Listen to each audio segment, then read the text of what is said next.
Miaka 60 ya mtazamo wa Kiafrika. Ungana nasi mtandaoni. Na msikilizaji, tukiwa tunazidi kusonga mbele baada ya kutoka kule nchini Nigeria, na sasa tuelekee kule Kenya. Ni kwamba waziri wa mambo ya nje wa Kenya amesema Urusi imekubali kusitisha kuwatuma raia wa Kenya kupigana katika vita vya Ukraine kufuatia mazungumzo yaliyofanyika Moscow. Awali Abedi Jean de la Croix alifanya mahojiano na Martin Wereni ambaye ni mchambuzi wa masuala ya kisiasa kutoka Nairobi, Kenya, na Abedi alimuuliza kama taarifa hizi zikoje kiundani, na Martin Wereni alianza kuelezea.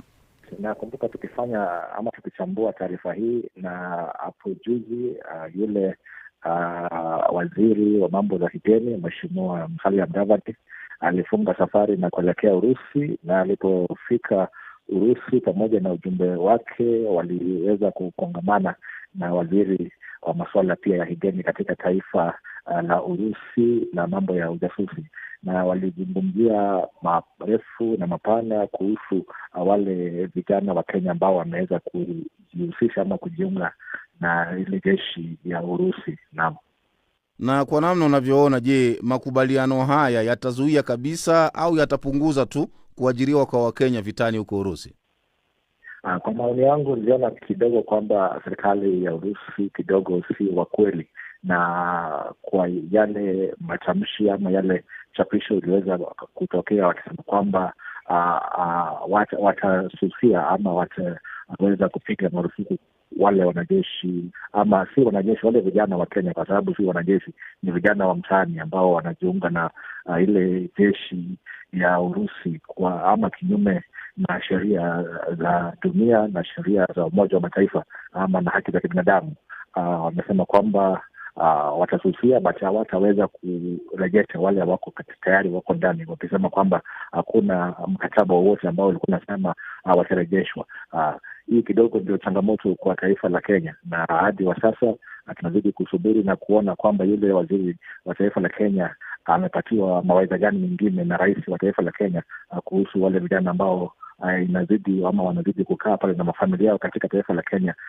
Tunaweza kuwa waliweza kufanya maandamano na kadhalika.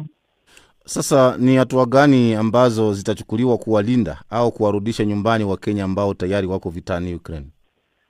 Sasa inabidi hasa serikali ya Kenya waweze kujikakamua na kuchukua, kama watachukua ndege moja iweze kuleta wale vijana, na kwamba kuna pia wengine sidhani kama wataweza kubali kurejea Kenya, kwa sababu kuna wale walienda kwa kujificha, hasa wote walienda kwa kujificha.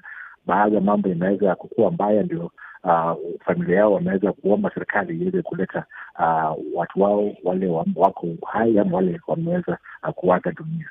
Tunazidi kusubiri kuona yatakayojiri. Kwa sasa kupata mengi kutoka kwa waziri yule.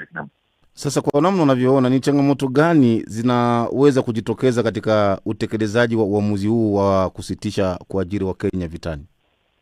Mwanzo, kama hawa Wanakenya walienda pale kwa kinyume cha sheria, yule mhusika mkuu anafaa kuchukuliwa hatua ama kufunguliwa mashtaka, isipokuwa taifa la Urusi si mojawapo ama ina mkataba na ICC. Ingekuwa shwari sana kwa taifa la Kenya, ama wale wapendwa wa wale majamaa wangeenda katika mahakama ya ICC na kufungulia mashtaka na taifa la Urusi kwa kuweza kwa ulaghai ama ulanguzi wa binadamu na kuwapeleka kufanya ile modern slavery. Kwa tumeweza kusikia kwamba wale vijana wamekuwa wanapata mafunzo ya miezi 3 na kupelekwa katika vita. Hiyo kidogo haiwezekani katika desturi ya kijeshi hata na polisi. Naam. Siku za nyuma tuliwahi kuzungumza mimi na wewe hapa kwenye maktaba zetu hizi kuhusu kijana ambaye alikuwa anahusika kuwaajiri hao, alikamatwa na vyombo vya ulinzi na usalama hapo nchini Kenya. Nini hatima yake mpaka sasa? Naam, yule jamaa ambaye alikuwa ameweza kuweka vijana zaidi ya 30 katika mojawapo ya vyumba katika mji wa Kitengela aliweza kufikishwa mahakamani na kesi inaendelea. Hadi wa sasa kesi iko bado mahakamani. Wajua kwamba kidogo gurudumu la sheria kidogo ujikokota, bado yuko katika koti na tunangojea maamuzi ya koti itakuwa vipi. Mbali na hayo, tunaweza kuomba serikali ya Kenya ikaze kamba haswa ile Department ya Immigration ambayo inahusika na wale wanasafiri, haswa yeyote ama kijana yote ambaye anaelekea pale katika nchi ya Urusi, basi iweze kusitishwa na kupigwa marufuku. Naam. Tumalizie na hili sasa. Endapo kijana huyo ambaye alishikwa atapatikana na hatia, sheria ya Kenya inasemaje? Naam, sheria ya Kenya iko wazi. Ulanguzi wa binadamu ni mbaya, na pia wale wameweza kuwada, yaani kuwahadaa wa Kenya kwamba wanawapeleka kufanya shughuli tofauti, kisha wakifika pale wanaanza kuingizwa katika jeshi. Hiyo ni sawa na wale vijana wote ambao wameweza kukufa ama wameweza kuaga dunia, anafaa kushutumiwa kwa kufanya ama kusudia kuwaua wenzake, na hiyo ni kifungo cha maisha. Naam. Martin Nguren, shukrani kwa uchambuzi makini kabisa. Asante. Na msikilizaji, baada ya kutoka kule Kenya, na sasa ni kusomea tangazo. Ni kwamba Mzanzi zimesalia siku 100 kuanzia tarehe 11 Juni hadi 19 Julai. Shirika la utangazaji la kitaifa la SABC litakuletea kila kitu mubashara. Tazama kwenye SABC 3, utiririshe kwenye SABC Plus na uendelee kuunganishwa kwenye SABC Radio. Pakua SABC Plus sasa na uwe tayari na kuwa wa kwanza. SABC ndio kituo cha matangazo rasmi cha kombe la dunia la FIFA kwa mwaka huu wa 2026. Na baada ya kusomea tangazo hilo msikilizaji, na sasa moja kwa moja niweze kusoma jumbe za wasikilizaji wetu ambao wametutumia hapa studioni katika kipindi hiki cha makala ya Darubini ya Afrika. Kuna huyu hapa msikilizaji wetu, yeye anasema jambo Channel Africa, anasema tuko pamoja mpaka tamati. Mwingine huyu hapa anasema anaitwa Lazarus Mforo Kalumbi au Daktari H Kamuzu Banda, anasema anatupata vyema kabisa kutoka mjini Durban hapa nchini Afrika Kusini.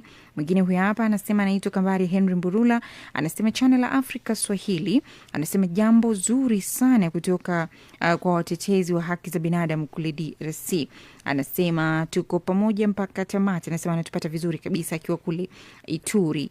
Haya, mwingine huyu hapa msikilizaji wetu, yeye anasema anaitwa Rusel Bania Mululu kutoka DRC, anasema jimbo la Ituri, mtaa wa Makete, karibu na kanisa Katoliki. Anasema tuko pamoja hadi tamati ya matangazo ya idhaa ya Kiswahili ya Channel Africa. Asante sana. Lakini pia mwingine huyu hapa msikilizaji wetu anasema anaitwa Jacob Zawadi Muumuza, anasema Bunia Ituri DRC, anasema anapenda sana kusikiliza Darubini ya Afrika kutoka idhaa ya Kiswahili ya Channel Africa. Asante sana. Mwingine huyu hapa msikilizaji wetu, yeye anasema jambo Channel Africa, niko pamoja nanyi mpaka tamati. Asante sana. Lakini mwingine huyu hapa, yeye anasema anaitwa Majaliwa Mashaka wa Iringa, Tanzania. Anasema leo ni huzuni, tumekumbushwa majonzi ya miaka 5 iliyopita. Mungu ailaze roho ya marehemu mahala pema peponi, rais wetu jembe huyu kabisa, Pombe John Magufuli. Anasema mimi niko pamoja nanyi Channel Africa mpaka tamati. Asante sana. Mwingine huyu hapa anasema anaitwa Mchana J Mchana wa Morogoro, Tanzania. Channel Africa, anasema leo tumekumbushwa majonzi ya miaka 5. Mungu ailaze roho ya marehemu mahali pema peponi, amin. Anaitwa Didia Sahani Keki Hodari huyu, anasema tuko pamoja Channel Africa idhaa ya Kiswahili. Na sasa moja kwa moja msikilizaji, tukasikilize habari za michezo na mwanamchezo wetu Manase Bin Bendera.